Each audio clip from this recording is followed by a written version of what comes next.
बिस्मिल्लाहिर्रहमानिर्रहीम अस्सलाम वालेकुम। हालिया पाकिस्तान से सऊदी अरब ने जो पैसे मांगे, अब उसके असरात आप देखिए पाकिस्तान की मईशत पर पड़ना शुरू हो चुके हैं। अगर रियासत और हुकूमत ने बैठकर इसका हल नहीं निकाला तो फिर आने वाले वक्त में आपको अपने तमाम के तमाम बड़े असासे गिरवी रखना पड़ेंगे और नज़र असल में जिन चीज़ों पर है वो है आपके एटमी असासे। ये पूरी दुनिया के अंदर ये इतनी ख़तरनाक प्रैक्टिस होने जा रही है, एक सूरत हाल के इसको आप समझ लीजिए। देखिए इस वक्त पूरे पाकिस्तान में एक शोर बरपा है। उसकी वजह क्या है? शोर इसलिए हो रहा है कि कहा यह गया कि पाकिस्तान के अंदर इस्लामाबाद का F9 पार्क जो तकरीबन 750 एकड़ पर मुश्तमिल है, इसको मॉर्गेज करने जा रहे हैं, यानी गिरवी रखने जा रहे हैं और इसके बदले हम पैसे लेंगे, कर्ज लेंगे।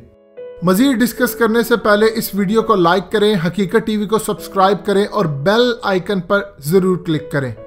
अब इस सूरत हाल के अंदर पूरे मुल्क में गहमा गहमी है कि ये क्या खबर है और बहुत सारे कभी हुकूमती जगहों से कुछ बात की जा रही है तरदीद, कभी कुछ। असल सूरत हाल ये है कि इस वक्त हुकूमत को कहा यह गया है कुछ लोगों की जानिब से कि आप अगर कर्ज लेना चाहते हैं, मामलात अपने तय करना चाहते हैं, तो आप इसको गिरवी रखकर 500 अरब रुपया इकट्ठा कर सकते हैं। असल में ये वही स्ट्रेटजी है जो नवाज शरीफ वाली है। अब इस सूरत हाल के अंदर एक चीज़ समझ लें, अभी तक इसकी मंजूरी नहीं हुई, ये कैबिनेट के अंदर डिस्कस होने वाला है, मैटर आ चुका है और इसके बाद इमरान खान अगर इसको ओके करते हैं तो फिर आपका F9 पार्क गिरवी रख दिया जाएगा और दुनिया के बड़े बड़े बैंक्स होंगे, लोकल होंगे, इंटरनेशनल लेवल पर इसके बॉन्ड्स जारी होंगे, जिसके बदले में पाकिस्तान 500 अरब रुपया यूज़ करेगा और इस पैसे से पाकिस्तान के जो माशी हालात है, बजट का जो खसारा है, वो पूरा किया जाएगा।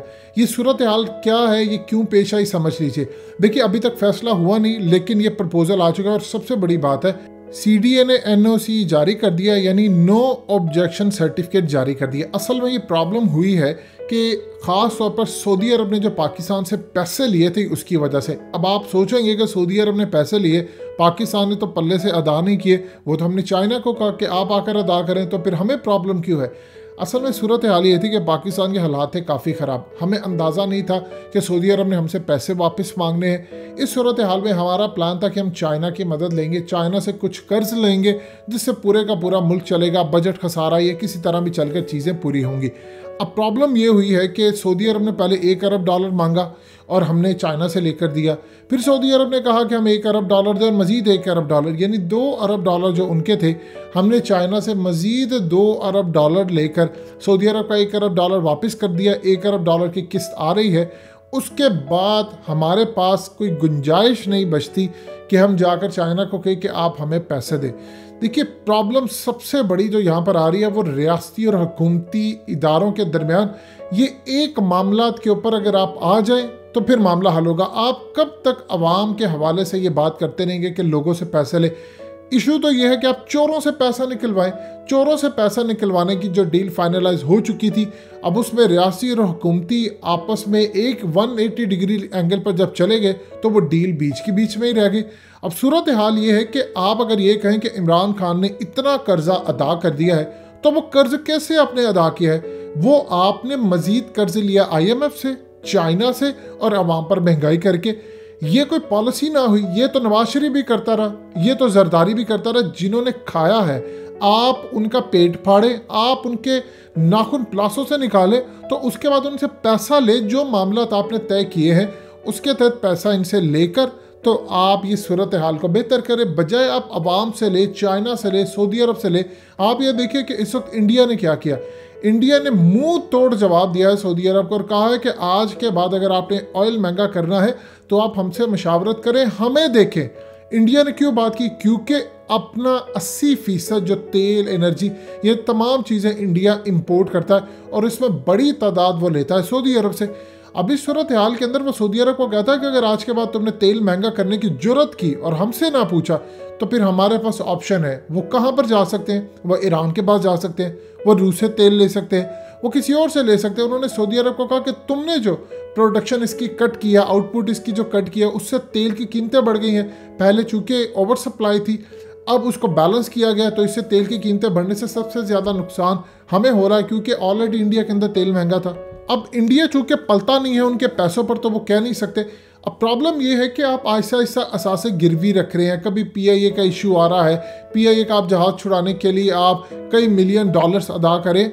पाकिस्तान के जो एटमी असासे हैं उनको अल्हम्दुलिल्लाह ये बंद नहीं कर सके, रुकवा नहीं सके। वो जब बन रहे थे और इवन के उसके बाद जो प्रोपेगेंडा हुआ कि दहशतगर्दों के हाथ में जा रहे, अल्लाह ने आपको बचाया। लेकिन आने वाले वक्त में क्या आप अपनी बादशाही मस्जिद को गिरवी रखेंगे? क्या आप मीनार पाकिस्तान और पूरे उसका जो लैंड है उसको गिरवी रखेंगे? आप कब तक चीज़ों को गिरवी रखते फिरेंगे? ये तो वही पॉलिसी थी जो नवाज शरीफ चला रहे थे। अब असल में एक वक्त ऐसा आ जाएगा कि उसको कोई लेने को तैयार नहीं होगा इन चीज़ों को। जब वो कहेंगे मुल्क डूबता जा रहा है, उसके बाद वो कहेंगे कि अगर आपको कोई गिरवी चीज़ रखानी है तो आप अपने एटमी असासे गिरवी रखाएं। जब मुल्क आपका डूब रहा होगा, बीमारियां होंगी, तो आप क्या करेंगे? आपके पास ये ऑप्शन रह जाएगी, बस फिर आप समझ लीजिए आपका मुल्क आपके हाथ से जाएगा। ये काम इस तरह नहीं चलेगा। आप जितना मर्जी हुकूमत कहती रहे अदादो शुमार ठीक है, इधर जा रहा है, ये हो रहा है, मामला तो इस तरह नहीं चलते। लोगों को इस चीज़ से गर्ज है कि आप महंगाई को कंट्रोल कितना करें। अब आप पार्क्स को गिरवी रखेंगे, अब मोटरवे को गिरवी रखेंगे। ये तो वही पॉलिसीज चलती आ रही हैं जो आगे चलनी। अगला निशाना ये होगा कि पाकिस्तान को ये कहा जाए कि अगर आपने बचना है आप हमारे साथ डील करें, अपने एटमी असासे गिरवी रखें। अब एटमी असासों में ज़रूरी नहीं है डायरेक्ट ही वो जाएं कि आप अपना मिसाइल ये चीज़ें रख दें। वो जाएंगे छोटे छोटे लेवल से बात करेंगे, आप अपना ये प्रोग्राम बंद कर दें, आप हमें ये दे दें, आप अपनी फ़लानी मिलिट्री की जगह दे दें, आप ये कर दें। फिर उसके बाद वो आएगा आप अपना मिसाइल ये गिरवी रख दें। यानी आप हर चीज़ को आहिस्ता आहिस्ता आहिस्ता आहिस्ता गिरवी रखते थे। नवाज शरीफ ने मोटरवे को गिरवी रखा, तो क्या पाकिस्तान ने इस सूरत हाल के अंदर उसका कर्जा ये तमाम चीज़ें वापस कर दी? आप कर्जा वापस करें, आप पर मजीद चढ़ता जा रहा है। चीज़ें आपके कंट्रोल से बाहर हो रही हैं। अगर आपने ना किया, अगले 2-4 साल बाद इस मुल्क के अंदर रहने वाली हालत लोगों की नहीं रहेगी। चीज़ों को मैनेज करे, वक्त गुजारा है, 3.25 साल हो चुके हैं इस हुकूमत को। ये देखें आपके कब तक आपके वजीर आते हैं मशीर आकर ट्विटर पर नवाज शरीफ चोर है, जरदारी चोर है। ये पूरी कौम को पता है वो चोर है, पूरी कौम को पता है मीडिया ठगबाज है। आपने कार्रवाई क्या की है? आपने अब तक क्या कौम को रिजल्ट दिया है? आप ये कह रहे हैं मैं NRO नहीं दूंगा। 3.25 साल हो गए, लोग कह रहे हैं NRO लेकर वो बाहर बैठे हुए हैं। आप लोगों को मुतमईन करें महंगाई कम करके।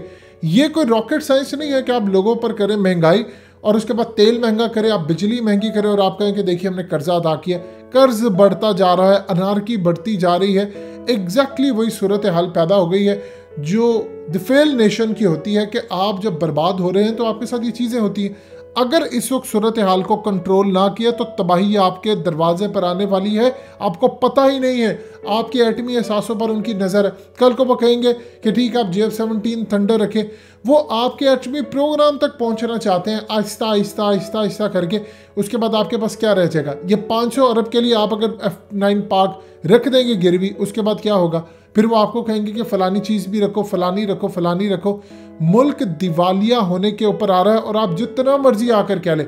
जब आप मुल्क के अंदर गवर्नर स्टेट बैंक वो लगाएंगे जिसके बारे में मिस्र के अंदर से ये बात की जाती है कि आप इस शख्स को ना लगाएं, ये आपकी इकोनॉमी की धज्जियां उड़ा देगा, ये आपकी कोई वैल्यू नहीं बनाकर देगा, आप कर्ज में डूब जाएंगे।